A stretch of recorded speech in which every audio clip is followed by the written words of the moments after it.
사랑합니다. 축복합니다. 비가 내리고 나면 맑은 공기와 산뜻한 바람이 느껴지는 계절입니다.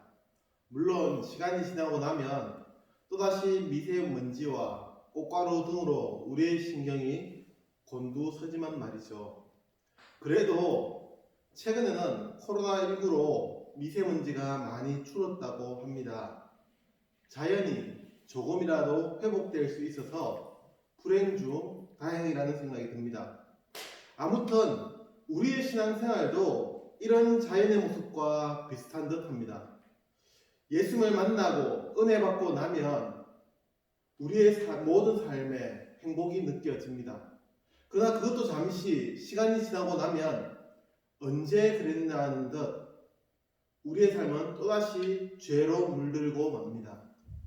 주님을 만난 그 기쁨과 행복도 미세먼지와 꽃가루에 공기가 탁해지듯 사라져 버립니다.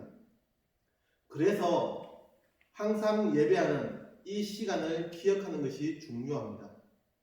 예배하는 시간이 봄비와 같이 우리의 삶을 변화시키는 출발점이 되기를 기대합니다. 변함없이 휴일이 찾아왔지만 여전히 우리는 함께 예배드릴 수 없습니다. 그래도 기쁜 소식은 6월 둘째 주부터 당창교회 예배를 다시 시작하려 한다는 소식입니다. 물론 아직은 예정입니다. 서울과 경기도 지역에서 코로나19가 확산되고 있는데 이 확산이 잘 잦아들어야 가능한 계획입니다. 우리 모두의 기도가 필요합니다. 코로나19 극복을 위해 당창교회 친구들 모두가 함께 기도해 주시기를 부탁드립니다. 조금씩 계약하는 학년이 늘어나고 있습니다. 새롭게 시작하는 때늦은 계약이 어떤지 궁금합니다. 친구와의 관계가 소중한 청소년 시기가 이렇게 흘러가고 또 새로운 걸음을 내딛고 있지만 마음만큼은 더없이 풍성하기를 기대합니다.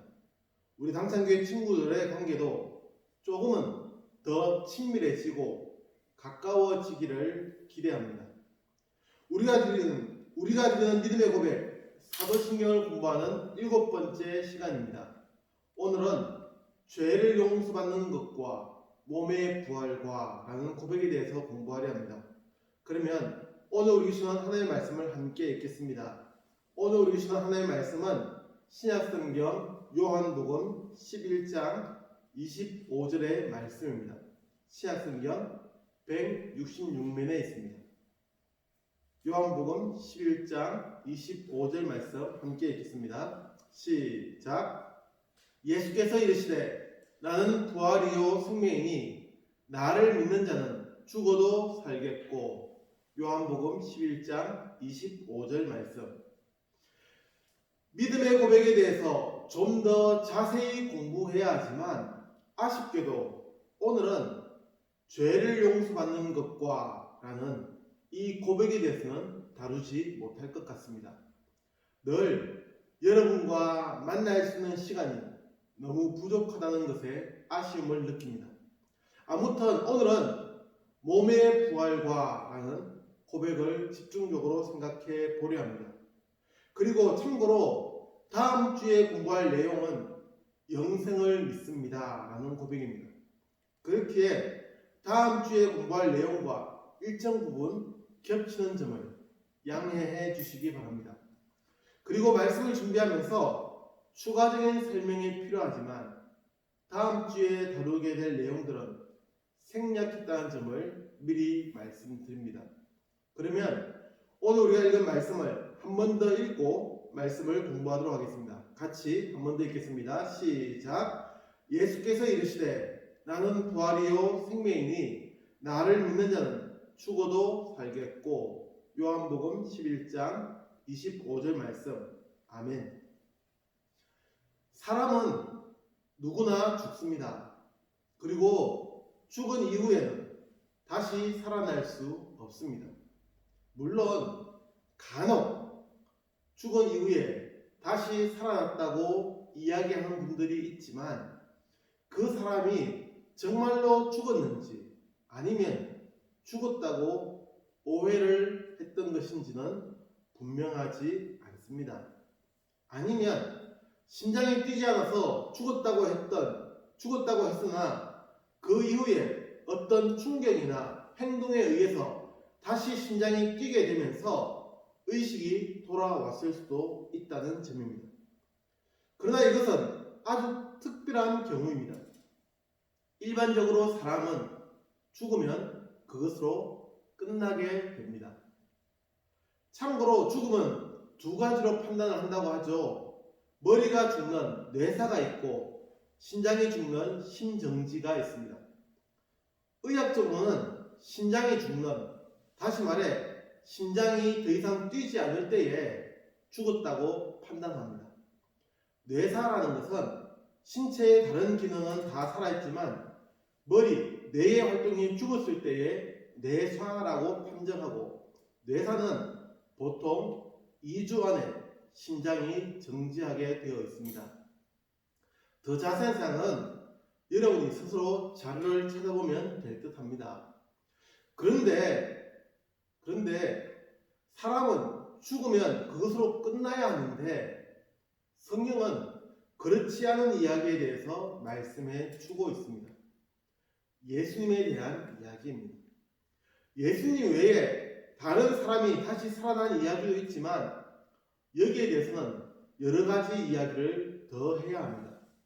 다만 가장 특징적으로는 그들이 다시 살아났지만 언젠가는 다시 죽었다는 점입니다. 이 점에서 영생에 대해서 잠깐 언급해야 하는데 그 이야기는 다음 주로 넘기도록 하겠습니다. 예수님은 생명이 완전히 끊어진 상태였습니다. 그에 대해서 성경은 창으로 옆구리를 찔렀을 때에 물과 피가 나왔다는 증언으로 대신하고 있습니다. 다른 양옆에 달린, 십자가에 달린 두 죄수는 죽지 않아서 다리에 뼈를 부러뜨리고 그렇게 해서 숨을 쉴 수 없게 하여 인위적으로 죽게 만들었지만 예수님의 경우에는 이미 죽어 있었으므로 추가적인 확인을 위해 옆구리에 창을 찔렀다고 기록합니다. 성경은 예수님에 대한 이 사건을 기적이라는 사건으로 표현합니다. 사람이 죽었다가 다시 살아나는 것은 기적입니다. 기적이라 함은 사전에서 이렇게 설명합니다. 상식을 벗어난 기이하고 놀라운 일, 혹은 신의 힘으로 이루어지는 불가사의한 일, 그것을 기적이라고 합니다. 다시 말해서 기적은 과학적인 연구와 그 과학적인 결과와 같이 계속적으로 확인되거나 경험될 수 없는 사건을 의미합니다. 현대인들은 과학의 시대를 살면서 확인되지 않거나 직접 경험할 수 없으면 믿지 않습니다. 그러나 예수님의 부활은 기적이기에 다시 확인되거나 경험될 수 없는 사건입니다. 만약 그것이 다시 확인될 수 있다면, 다시 경험될 수 있다면, 누구나 경험하는 사건이라면 그것은 더 이상 기적이 될 수 없는 일입니다. 그리고 예수의 부활에 대한 이 기적적인 사건은 하나님의 약속에 의해서 이루어졌다는 사실입니다. 하나님은 오래전부터 이 사실을 약속하셨고 그리고 때가 되어 이 약속을 이루셨습니다. 도저히 일어날 수 없는 사건, 죽은 사람이 다시 살아나는 기적의 사건입니다. 왜 제가 부활에 대해서 말씀을 드리면서 기적과 약속에 대해서 말씀을 드리냐면, 우리가 다시 살아나는 그 사건이 하나님의 약속에 기초하고 있기 때문입니다. 다시 말해서 하나님께서 약속하신 예수에 대한 그 약속이 성취되었던 것처럼 우리에게 약속하신 부활의 그 약속도 이루어질 것임을 기억해야 한다는 것입니다. 그리고 그것은 지금은 경험할 수 없는 기적과도 같은 경험이 될 것입니다. 죽은 자가 다시 사는 것은 기적입니다. 그렇게 그렇기에 오늘을 사는 우리가 일상적으로 경험할 수 없는 놀라운 사건입니다. 그러나 이 놀라운 기적이 하나님의 약속에 의해서 언젠가 이루어질 것임을 우리는 잊지 않아야 합니다. 하나님의 약속이 이루어진 것을 성경을 통해 알 수 있는 것처럼 우리에게 약속하신 부활의 약속, 그 약속조차도 언젠가는 이루어질 것임을 잊지 않아야 합니다. 오늘 우리는 사도신경을 통해 몸의 부활을 고백합니다. 이 고백은 예수님의 말씀에 기초하고 있습니다. 예수님께서 말씀하신 나를 믿는 자는 죽어도 살겠고 라는 이 말씀처럼 우리도 다시 살아날 것임을 믿고 고백합니다. 이 고백을 잊지 않고 잘 기억하는 당창교회 친구들, 이 믿음의 고백을 말 그대로 믿음으로 믿고 고백하는 친구들이 되기를 간절히 기도하겠습니다.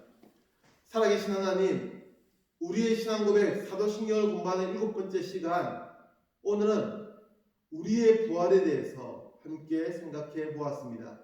하나님, 하나님의 약속에 의해서 예수님이 이 땅에 오시고 또 예수님께서 죽으셨다가 다시 살아나셨던 것처럼 그 기적과도 같은 사실이 우리에게도 이루어질 것임을 잊지 않게 하시고 함께 고백하게 하시고 부활의 소망으로 살아가는 우리 당창교회 친구들이 되게 하여 주옵소서. 예수님의 이름으로 기도합니다. 아멘.